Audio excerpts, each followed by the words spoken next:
Boa noite a todos. É com muita alegria que retornamos hoje para nós continuarmos o estudo do Livro dos Espíritos. Vamos começar agora o estudo de lei por lei, né? Nós estamos dentro do terceiro livro do Livro dos Espíritos, que são as leis morais, e nós vamos começar hoje com a lei de adoração. Primeira coisa que parece estranha para nós, assim, como que essa lei de adoração pode ser uma lei natural, não é? Mas ela é natural porque nós já vimos na semana passada, como fomos tratados das leis morais, que a lei de Deus está na nossa consciência. E vimos lá que a certeza de que existe um Deus é uma coisa natural dentro do ser de um espírito encarnado. Então, sempre as pessoas acreditaram em Deus. Podia dar nomes diferentes, podia ter métodos diferentes de demonstrar isso, mas nunca houve, eles falam, Kardec, povos ateus. Sempre tiveram essa certeza de que tinha um ente superior cuidando deles. Então, por isso, a lei de adoração é uma... Por quê? Porque ao nos criarmos, Deus colocou dentro de nós, nossa consciência, é a lei de Deus, para que fôssemos como se fosse um diamante, ainda bastante coberto de outras pedras, fôssemos lapidando para cada vez mais tomarmos ciência dessa lei. Mas é uma coisa que sempre tivemos conosco. Então, eu começo falando assim, a adoração é a elevação do pensamento a Deus.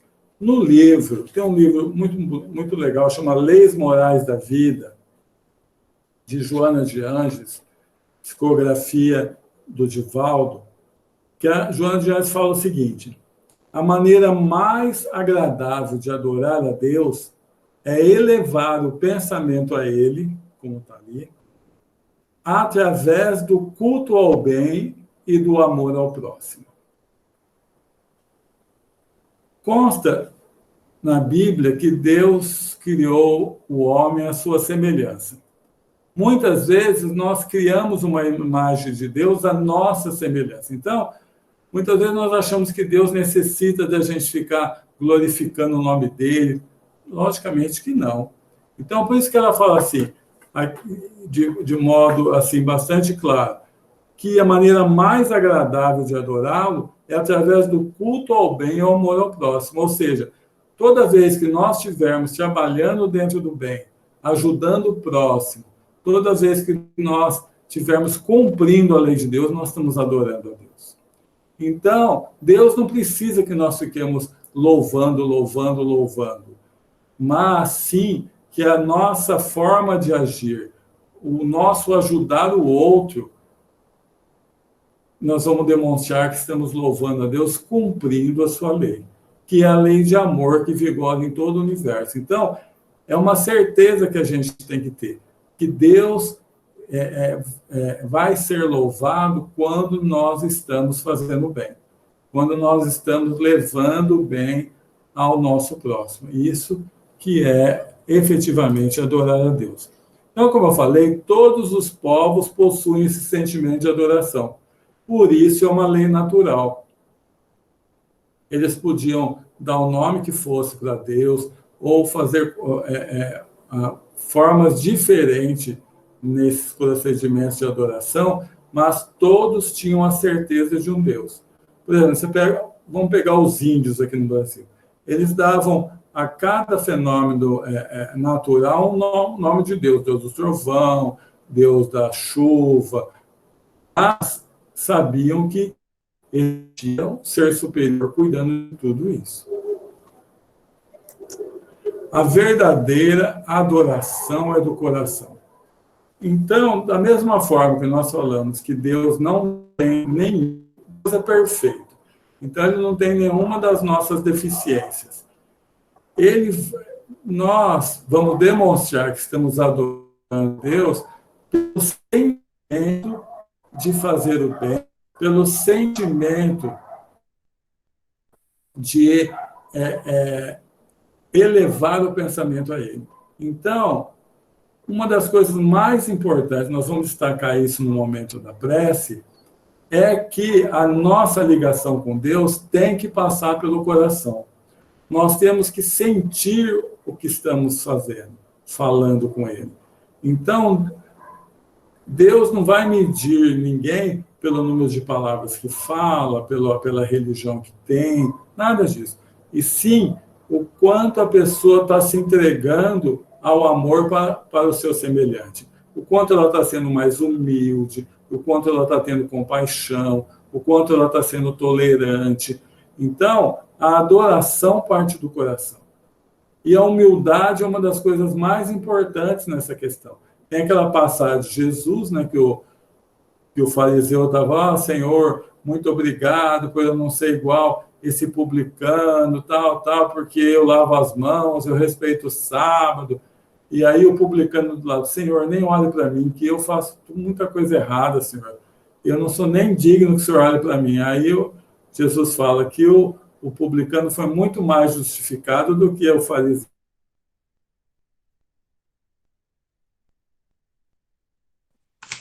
Estão me ouvindo agora? Voltou. Não é que voltou, é problema na internet mesmo. Não vai ficar tão bom, mas eu vou fazer pelo celular, porque a internet caiu aqui e eu não vou conseguir voltar aqui pelo... E eu vou conversando com vocês pelo celular. Deixa eu só acertar aqui. 2 segundinhos só. Muito bem. Então, voltando à oração. A oração não precisa de rituais, sacrifícios, oferendas. Nada disso tem valor para Deus. Nada disso tem valor para Deus. O que vai importar mesmo é do coração. Tem uma passagem não, tem uma mensagem em um dos livros do Richard Simonetti que ele demonstra muito como o ritual é complicado. Ele fala o seguinte, que havia um mentor chinês que ele tinha diversos discípulos. E quando ele ia meditar, ele colocava ele tinha um gato, e o gato começava a passar perto das pernas dele. E não tinha como ele meditar, porque toda vez que ele ia começar a meditar, o gato passava nas pernas, ele perdia a concentração. Então, o que ele fazia? A cada vez que ele ia meditar, ele pegava e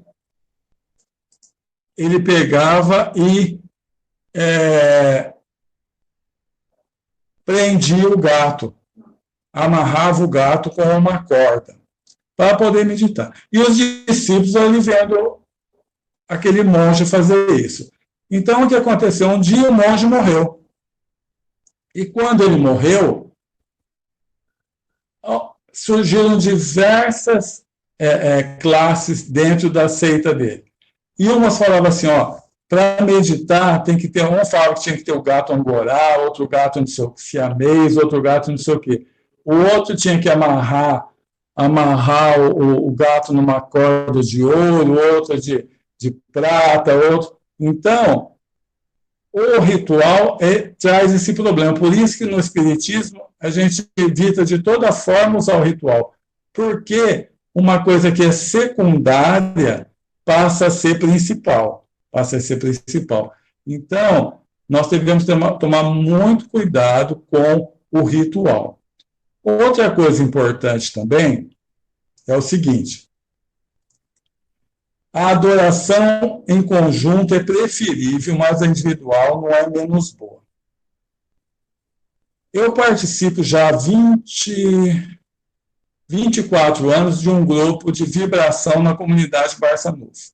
Ajuda demais, a gente vibra para casa e vibra para as pessoas que estão com problema de saúde, que desencarnaram recentemente.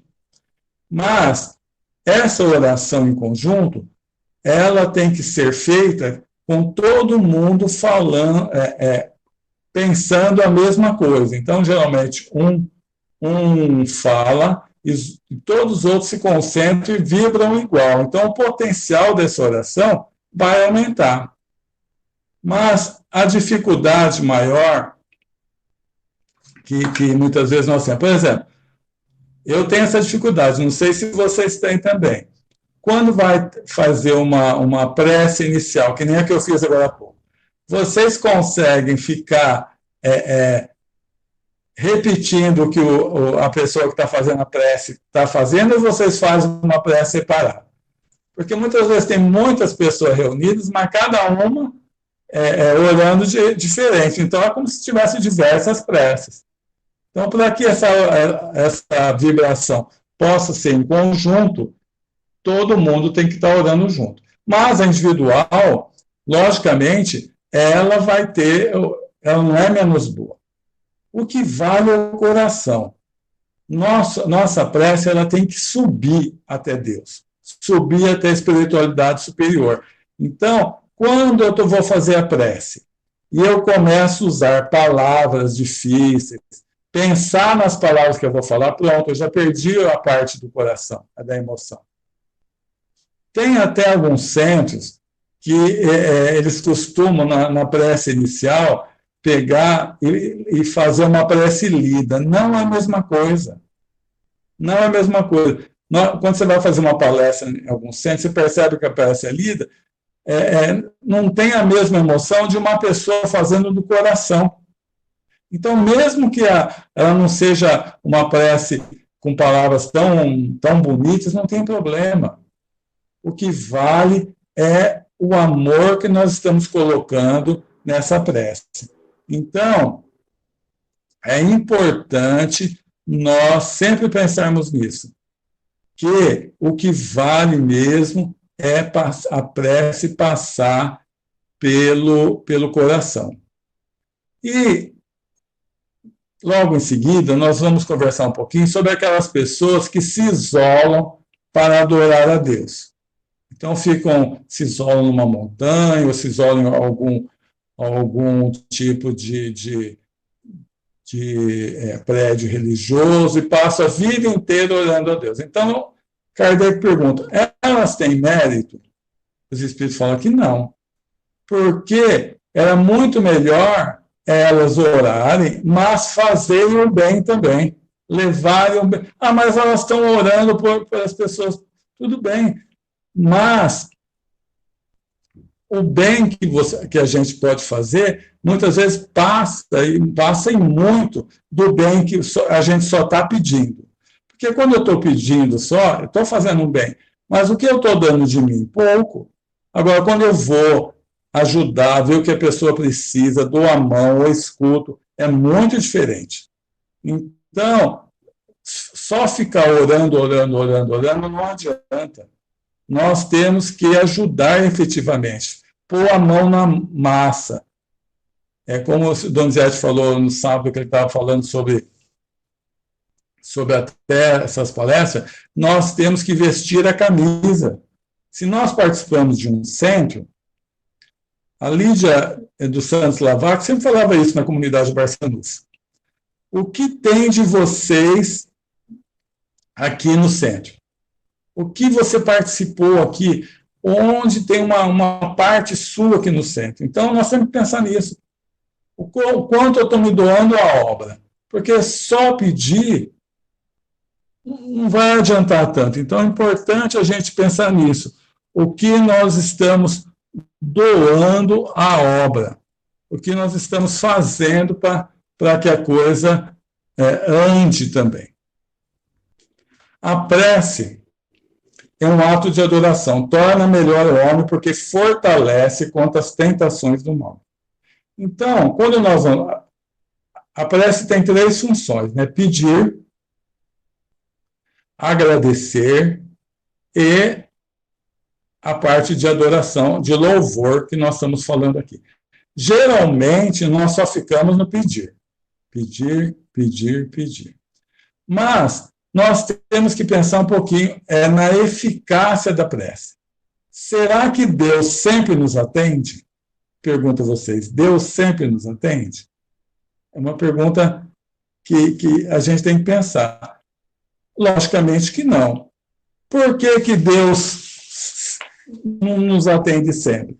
Porque muitas vezes nós somos iguais crianças que pedimos para comer a sobremesa antes de comer a comida. Logicamente, nenhuma mãe vai dar, e Deus que é pai, menos ainda. Mas, se nós pedirmos para Deus, por exemplo, Senhor, ilumina meu caminho. Porque cada um de nós, quando veio para essa vida, cada um de nós teve um planejamento para chegar aqui. E nós tínhamos um rumo a ser trilhado nessa vida. Então, de vez em quando é bom falar isso para Deus, Senhor, mostre-me o sentido da minha vida, onde eu estou indo, está certo? Se não, mostre-me para onde ir. Ele vai atender? Vai. Vai, porque eu estou pedindo para uma coisa para me tornar melhor, para que eu possa ajudar mais as outras pessoas. Uma segunda coisa que eu tenho que pedir sempre para Deus também, Senhor, me dê forças para me trilhar o caminho. Porque muitas vezes nós sabemos o caminho, e muitas vezes Deus também nos mostra quando nós pedimos. Mas é importante nós pedirmos para Deus, Senhor, fortaleça, me dê forças. Porque é difícil muitas vezes nós deixarmos de lado as tentações que nós trazemos de outras vidas. Quais são essas tentações? São as coisas que nós não conseguimos nos desfazer, como os nossos desejos, as nossas vaidades, o nosso orgulho, o nosso apego material. Então, é igual uma pessoa que ela tem um problema, ela é dependente químico. Os dependentes químicos, a grande maioria deles, eles querem parar de usar droga. Eles sabem que está acabando com a vida deles, mas muitas vezes não tem força para isso. E não tendo força para isso, eles acabam desistindo. Então, uma das coisas que a gente tem que pedir para Deus, Senhor, me dê força. Eu vou ter que seguir esse rumo, mas me dê força. E com força eu vou conseguir. E, por fim, Senhor, alivia as minhas dores. Quando eu peço para Ele aliviar, Ele vai aliviar? Vai. Jesus não falou assim, ó, vinde a mim todos vós que sofreis, eu vos aliviarei. Ele não colocou vírgula nisso. Tipo, olha, vinde a mim todos vós que sofreis e mereceis. Não, ele prometeu alívio. Tá certo que ele também não prometeu resolver nossos problemas, que os nossos problemas, eles surgem em nossa vida para nos tornar melhores, para que nós, enfrentando o problema, passando por ele, podemos se tornar melhor. E muitas vezes, na maioria das vezes, são provas que nós mesmos pedimos. Então, Deus e Jesus, os seus emissários, não vão tirar da nossa vida, só se a gente não precisasse mais dela.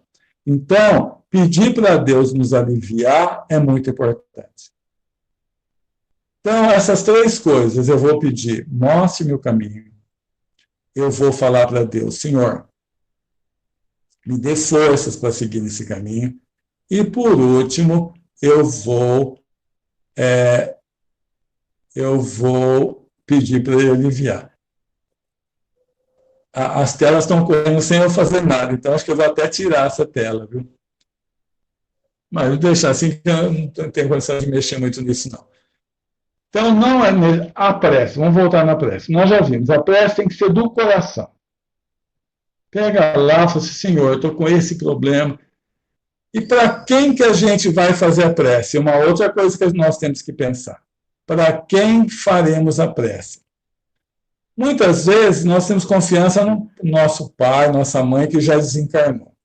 E muitas vezes eles são espíritos bons que estão como espíritos familiares ali nos ajudando mesmo. Mas pense assim, se eu pedir para o meu pai, para a minha mãe, se ela não tiver a condição de me ajudar, o que vai acontecer com ela? Ela vai ficar aflita.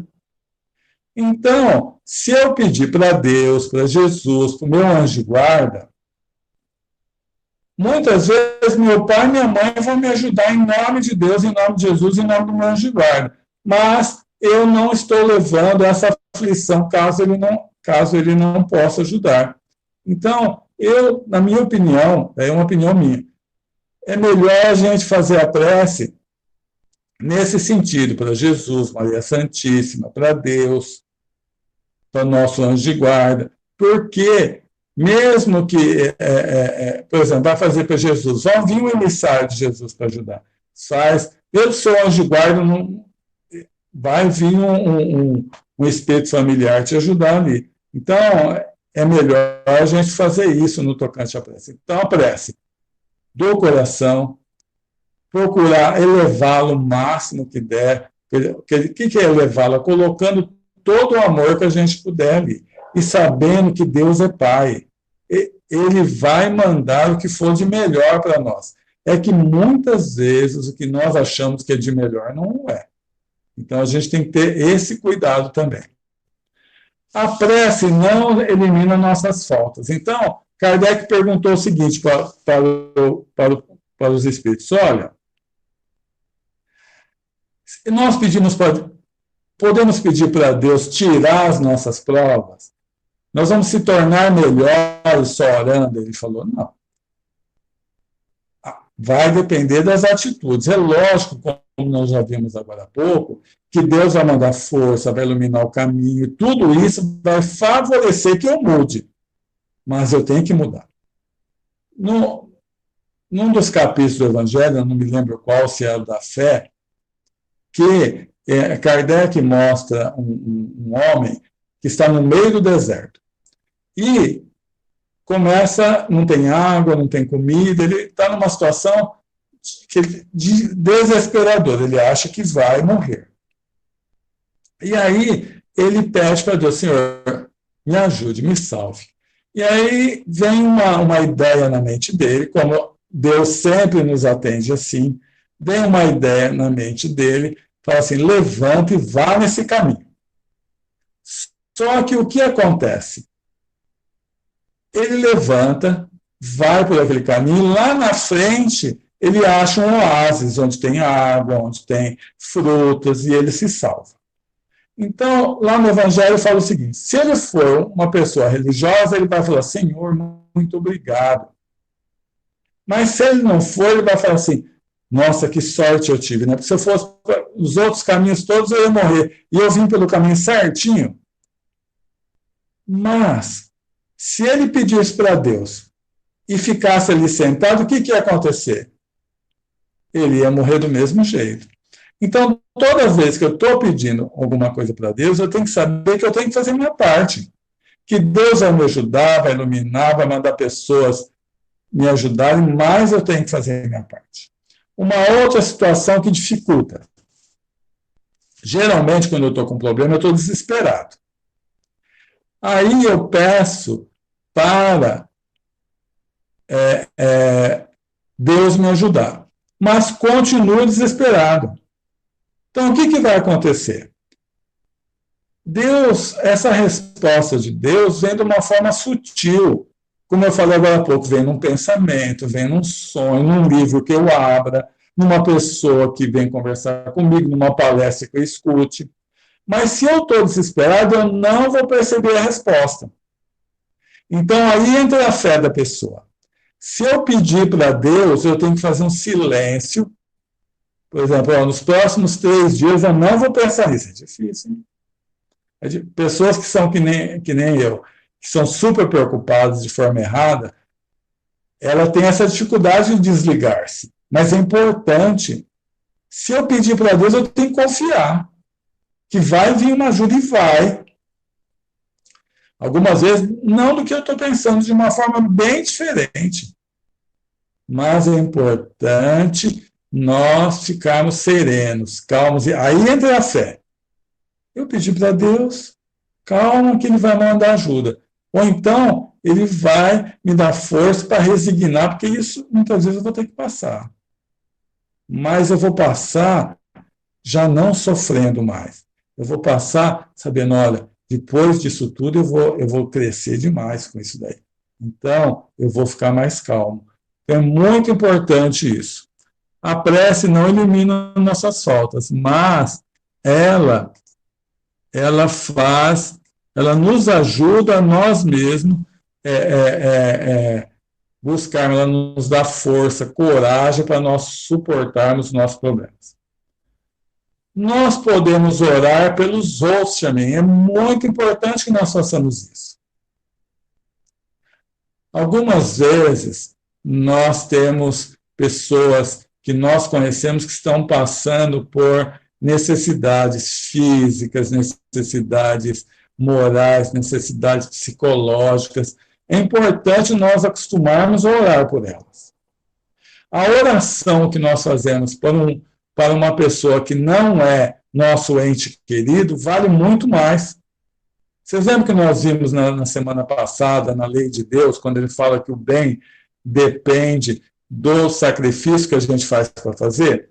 Logicamente, quando nós estamos fazendo uma oração para nós, ou para um ente querido, para um filho, para um pai, para um marido, para uma mulher, ela tem um valor. Mas quando nós fazemos uma oração para uma pessoa que não tem ligação nenhuma conosco, o valor é muito maior. Então, nós temos que nos acostumar com isso. Lembrarmos de orar por aqueles que nos ajudaram na vida, um professor, um patrão. Lembrarmos de orar pelos dirigentes do país, qualquer que eles sejam, qualquer nível de direção que eles tenham. Porque, veja bem, um presidente da República, um governador de estado, um prefeito, ele está cuidando da vida de milhões de pessoas. E nós já vimos na semana passada também que não só as pessoas, mas as famílias, cidades, um país tem um espírito protetor. E no Brasil, no livro Brasil, Coração do Mundo, Pátria do Evangelho, nos mostra que é Ismael. Mas não. É fácil a gente entender que o Ismael está cuidando de todo o povo. Então, ele está tentando ajudar para que quem esteja na direção de um país, de um estado, de um município, de onde for, dê o melhor dele.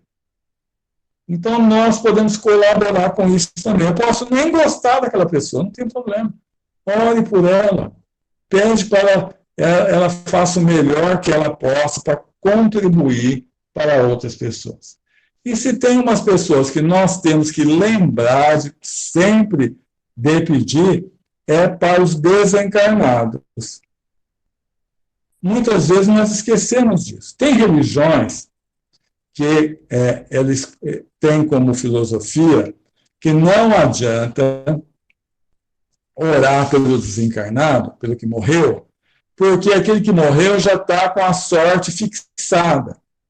Ou foi para o inferno, foi para o céu. Então, não adianta orar por eles, que na Bíblia não tem nenhum lugar que fala para orar, mas tem uma passagem de Jesus onde ele fala para amar aos outros como eu vos amei. Então, amar ao próximo como a si mesmo.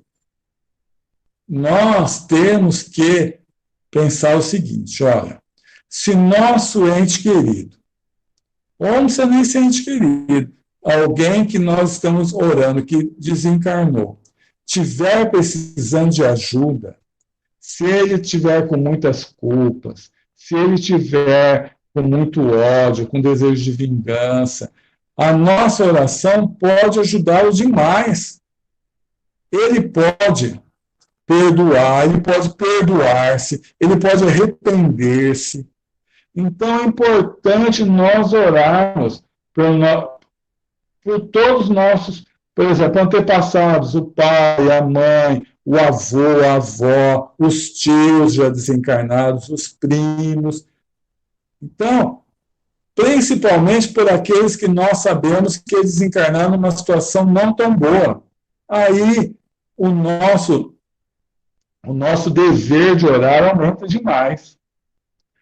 E é muito importante também nós orarmos por pessoas que nós não conheçamos, não tivemos convivido. É de todo mundo conhece aquela situação do Divaldo Pereira Franco, que um dia ele viu no jornal que uma pessoa tinha cometido suicídio pulando na frente de um trem. E ele começou a orar por aquela pessoa. E foi orando, sem conhecer a pessoa, foi orando, foi orando, foi orando, foi orando. Então, o que aconteceu? Passou um tempo, esta pessoa foi lá agradecer a ele. Então, o que aconteceu? Essa pessoa apareceu numa reunião mediúnica e foi agradecer, mas quem não? Eu cometi suicídio pulando na frente do trem. E aquela sensação de pular na frente do trem ficava direto com ele. Mas, de repente, começou a aliviar, aliviar, aliviar. Um dia ele perguntou por que esse alívio? Porque tinha uma pessoa encarnada orando por você. Olha a importância disso. Então, muitas vezes a gente vê uma pessoa, nem conhece, que desencarnou numa situação não boa. Vamos orar por ele. Além de nós fazermos uma caridade muito grande, vai ser uma pessoa que vai ser amigo da gente pro resto da vida. Nós observamos bem isso quando nós vimos os livros que tratam da desencarnação do Bezerra de Menezes. Quando o Bezerra passou pelo mundo espiritual, a Celina, que era ligada diretamente a Maria Santíssima, foi lá, acordou ele e falou: Bezerra, você já está no mundo maior. E, de repente, ele ouviu um alarido lá fora, de muitas pessoas, né, falando o nome dele. Ele olhou, aquela multidão de pessoas lá fora, e falou assim: mas quem são essas pessoas? Ele falou: são todos aqueles que você ajudou na sua oração, nas reuniões mediúnicas, estão aí fora para agradecer o que você fez de bem para eles. Então, isso é uma forma de nós repararmos as coisas erradas que nós fizemos com o bem. Porque quantas vezes nós cometemos desativos nessa vida? Então, um dos grandes bens que a gente pode fazer é levar a oração para uma pessoa desencarnada, principalmente para uma pessoa que a gente nem conheceu, mas a gente sabe que ele pode estar passando por um problema na vida. Cometer um suicídio, cometer um assassinato, depois suicidou, um monte de situações.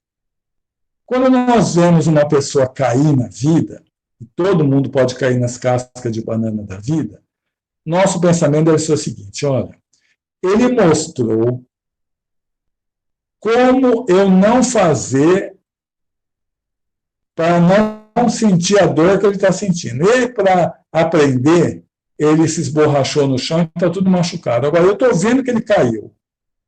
Eu sei que eu não posso fazer aquilo que cai. Então, quando a gente vê alguma pessoa que está sendo condenada por qualquer problema, esse deve ser o nosso pensamento também.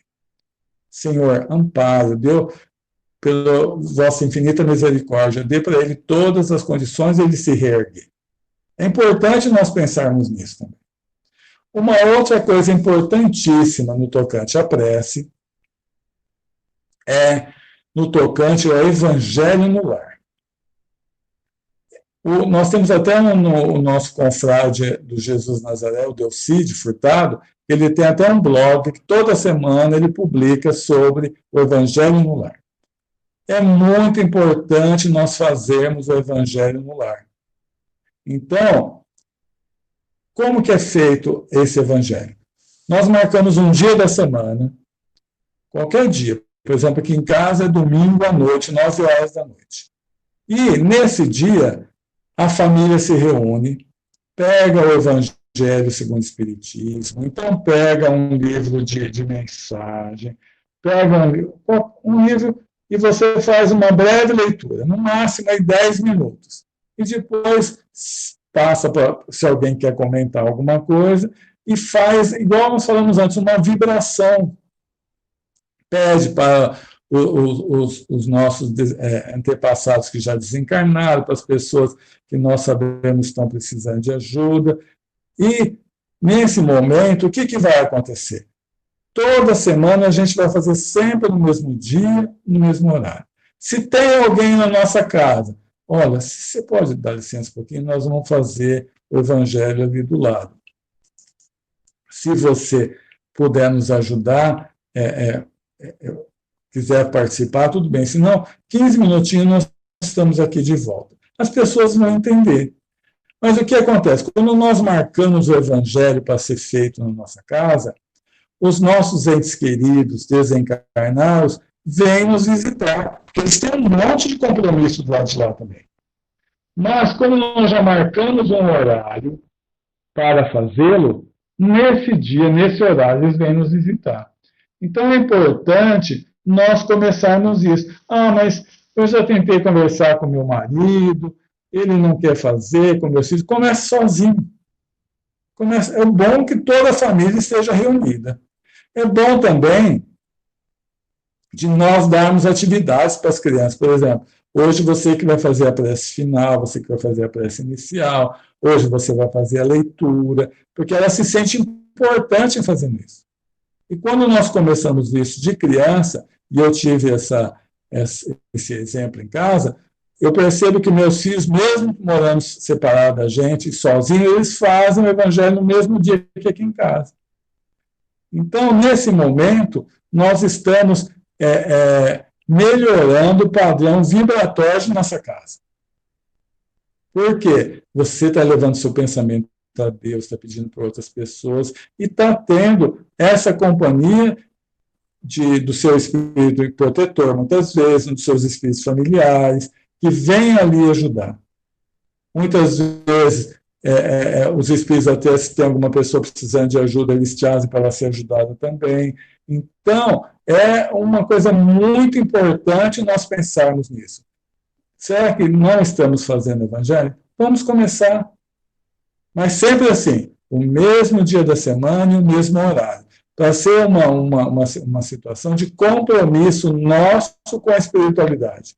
Para que naquele momento eles possam estar ali conosco e participando com a gente.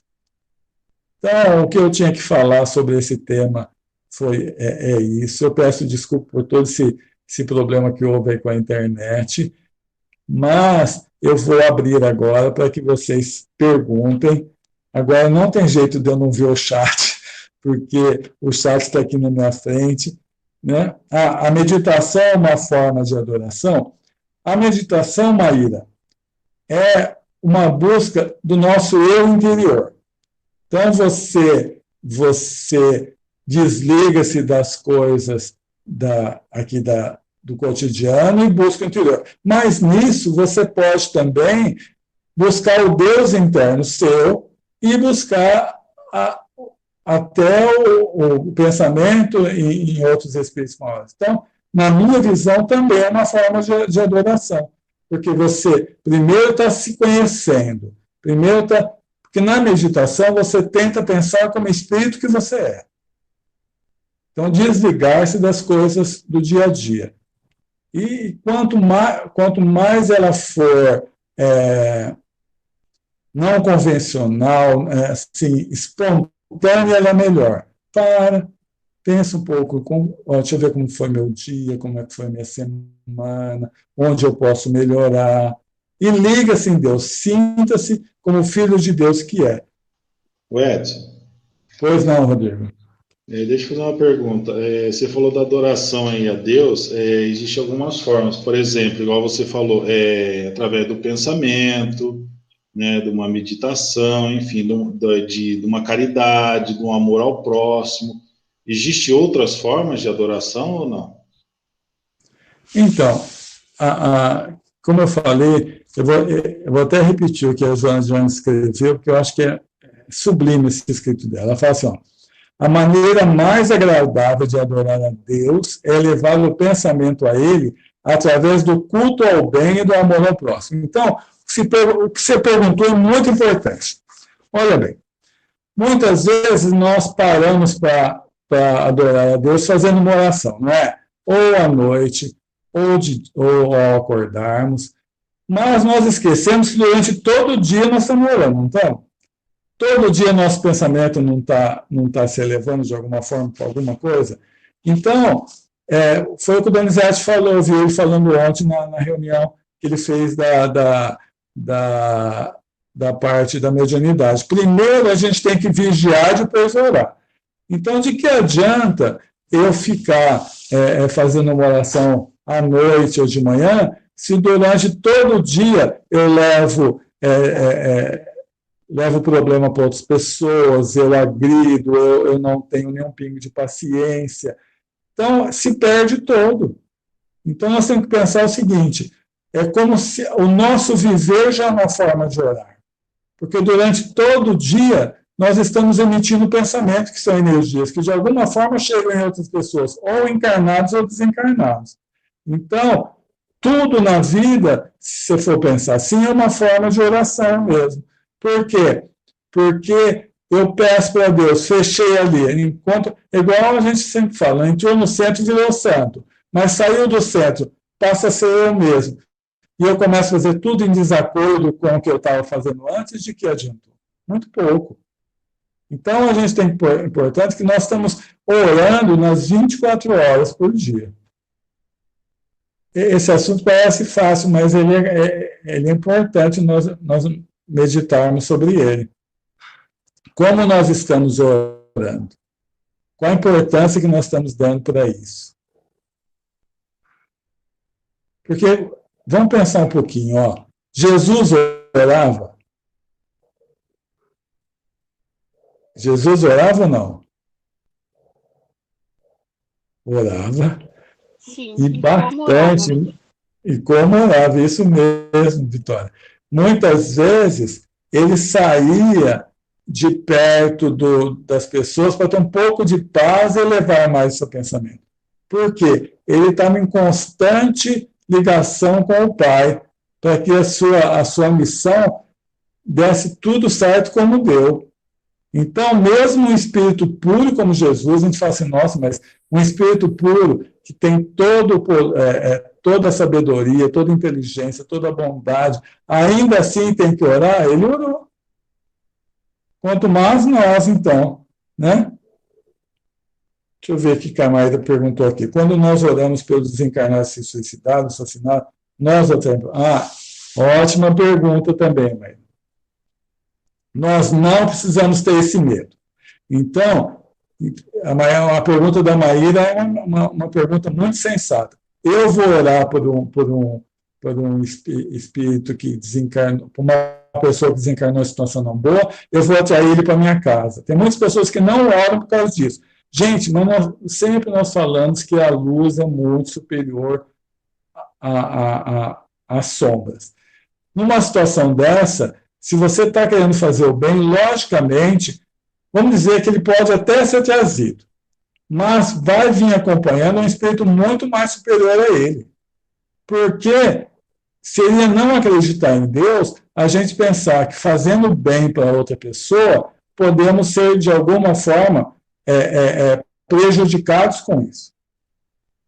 O que nós vimos, já quando estava tratando lá do desencarne do Dimas, da importância de nós nos desligarmos, fez oração, senhor, pedir, já não penso mais nele, não vou ficar pensando nele o dia inteiro, isso aí não. Porque pode ser que eu nem o atraia, mas aquela coisa vai de alguma forma me prejudicar. Mas eu pedi, orei, entreguei na mão de Deus, sempre fazendo isso, eu peço, olha que Deus, deixei com Deus. Deixei com Deus.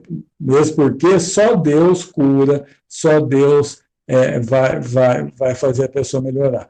Mas a minha oração vai fazer o bem para ele. Mas é importante você ter falado nisso, porque isso acontece demais. As pessoas não oram com esse medo de que ele está atraindo aquele espírito. Mas ele vai atrair um espírito muito superior àquele que vai proteger. Vai proteger. Olha, No começo do livro, acho que o Brei dos Meus, tinha um espírito que ele já tinha condição de ir para um mundo superior à Terra.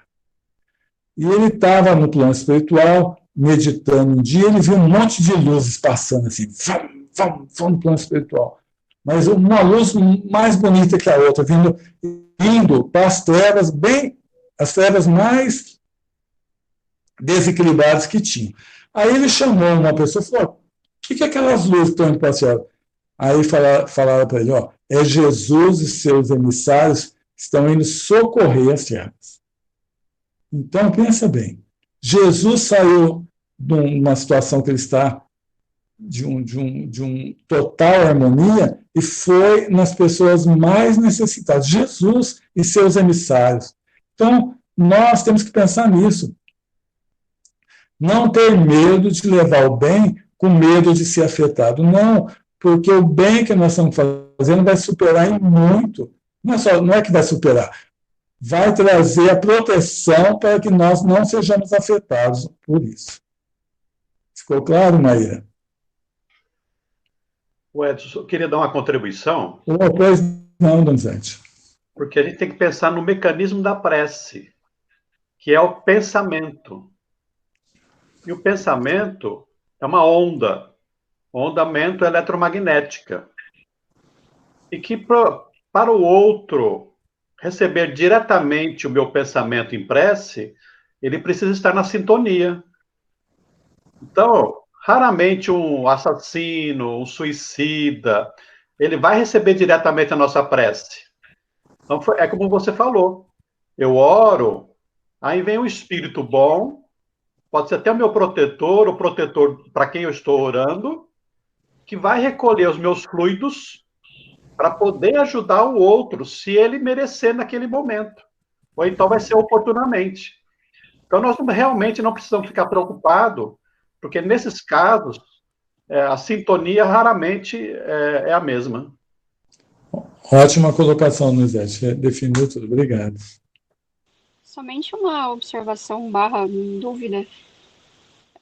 Nesse caso, a gente poderia pensar muito mais em criar uma oração muito mais para que os espíritos superiores auxiliem essa pessoa, né? E não necessariamente fazer como se estivesse conversando com a pessoa, ou desejando bons fluidos para essa pessoa, né? E sim o auxílio que essa pessoa necessita. Olha, é que quando você vai pensar por ele, a sua compaixão vai ser muito maior, Vitória. Então você vê, quando você pede para o outro, né, você está numa vibração, você vai pedir para Deus, você liga o pensamento em Deus, é como se eu não quisesse, não é que eu não quisesse, mas quando eu penso efetivamente nele, o meu nível de compaixão vai aumentar demais. Então eu não preciso ter esse medo, é o que eu falei. Jesus, naquele livro Obreiros, mostra que ele saiu do plano espiritual muitíssimo superior e desceu nas trevas para ajudar. Então, Donizete falou o seguinte, que o nosso pensamento vai chegar nos espíritos superiores que vão atender. Mas quando eu penso diretamente na pessoa, o meu nível de compaixão aumenta bastante. Então, é um treinamento para que nós aumentemos nossa compaixão. Eu penso assim. Entendi. Sim, faz sentido. Obrigada. Obrigado você. Obrigado pela pergunta, Vitória.